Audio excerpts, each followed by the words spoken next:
эми ушул ар бир адамдын ийгилиги болот. Бирок ийгилигинин арасында да өзүнө аябай жакын, өзүнүн эсинде калган бир сыймыктангандары болот да. Ошодон бир өзүңүзгө жаккан бир 3-өнү 4-өнү көргөзүп айтып берсеңиз. Негизи ийгиликтерибиз өтө деле көп эмес. Мен өзүмүнкүчө. Баягы эки жакка чыкканда окуучуларымдын арты менен анча-мынча ийгиликтерди алгам.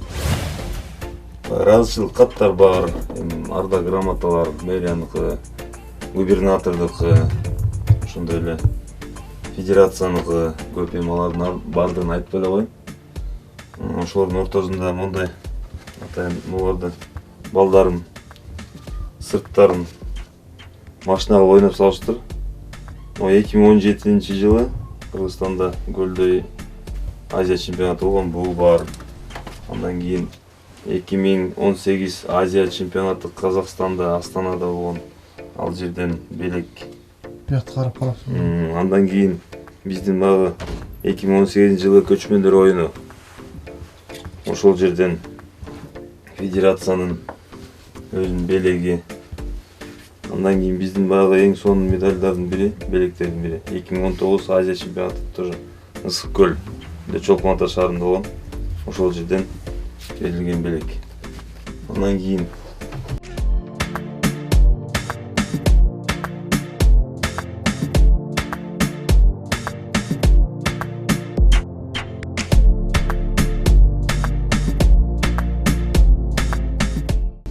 да бир дипломум бар. Эсте калган дипломдордун бири. Sport Awards жылдын мыкты спортчуларын аныктоодо 2018-жылдын олимпиадалык эмес спорттун түрү боюнча мыкты машыктыруучу аталган. Ушул жакшы эзимде. Себеп дегенде мамлекет ошондой эле ушундай Sport Awards'тун багы жамаатына окшогон организациялар мээнет кылган мугалимдерди, машыктыруучуларды, спортсмендерди ушинтип аныктап, стимул катары ушундай наамдарды берсе, кичине адамдын духу көтөрүлүп, дагы иштегиси келет да. Ошон үчүн бул мындай эстен чыкпай турган бир ощущениялардын бири да. Ошол негизи ошондой, мындай бизде кол күрөштө мындай балдардын дагы жыйып салып 2017 Кубок Азии дейт. Тараз шаарында, Казакстанда.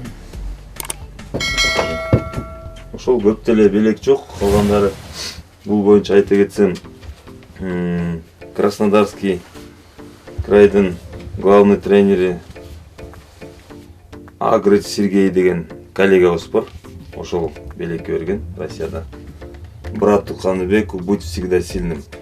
Кубань деген Агрыч Сергей деген ошол бир коллегам белекке берген. Муну да айта кетейин. Башка мамлекеттин өзүнүн коллегаларыбыз берсе өзүнчө бир сүйүнөт экен да.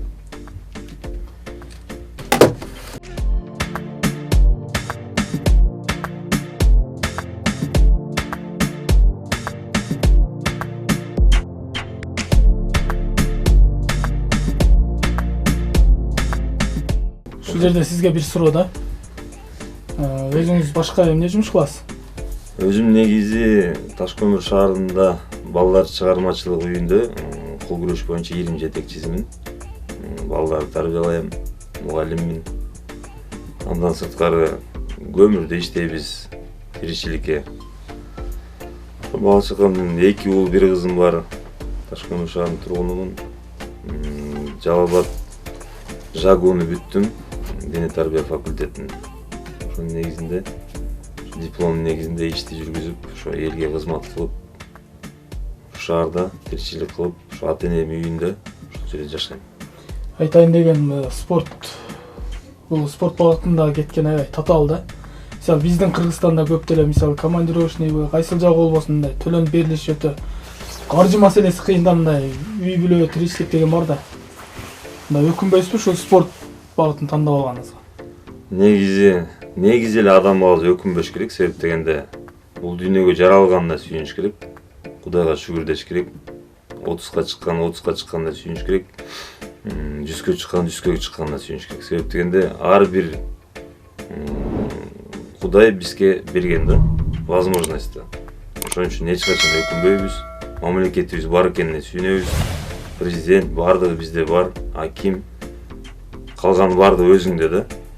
Сүйлөй албаган адамдар бар, биз сүйлөйбүз. Укпаган адамдар бар, биз угабыз, биз угузушубуз керек, биз өзүбүздү көрсөтүшүбүз керек, туура тарбия беришибиз керек. Результат көрсөтсөң, акча, бийлик, мансап баардыгы өзү келет. Аракет кылсаң, результат кылыш керек да. Мен баардык спортсмендерге айтып кетким келет. Аракет кылууга, результат көрсөткүлө, баардык нерсе өзү келет.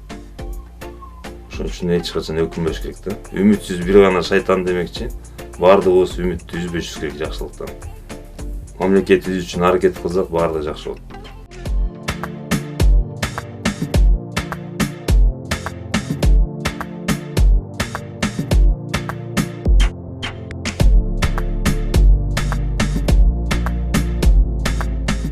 Спорттон көп досторду таптым, жакшы адамдарды таптым, башка мамлекеттерде кыйын адамдарды таптым, өзүбүздүн мамлекетте, өзүбүздүн Кыргызстан баардык булуң бурчун көрдүм, сый көрдүм, баягы көп жактарды көрдүм да.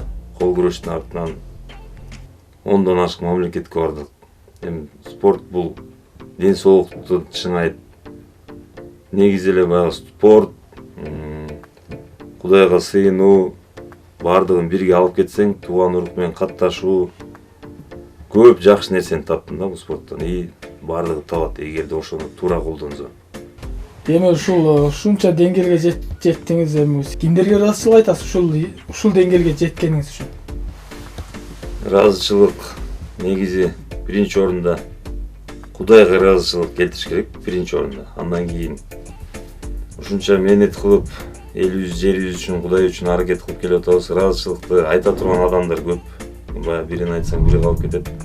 Ошолордун ичинен мамлекеттин барына шүгүр кылам, билем. И баардык спортсмендерге айтам, баардыгына ыраазы болууга, нааразы болбогула, результат көрсөткүлө. Ошонун арасында таш көмүрлүк бир туугандарыма, кыргыз элиме, бизди колдогон, дуа кылган, негизи эле бир результат кылганда акча менен же бирдемке менен результат кылбайсың да. Анда бирөөнүн батазы менен, бирөөнүн баягы жакшылыгы менен алдында бир өзүнүн салымы чоң да. Ошон үчүн ким бизди колдогондорго баардыгына ыраазычылык билдирем.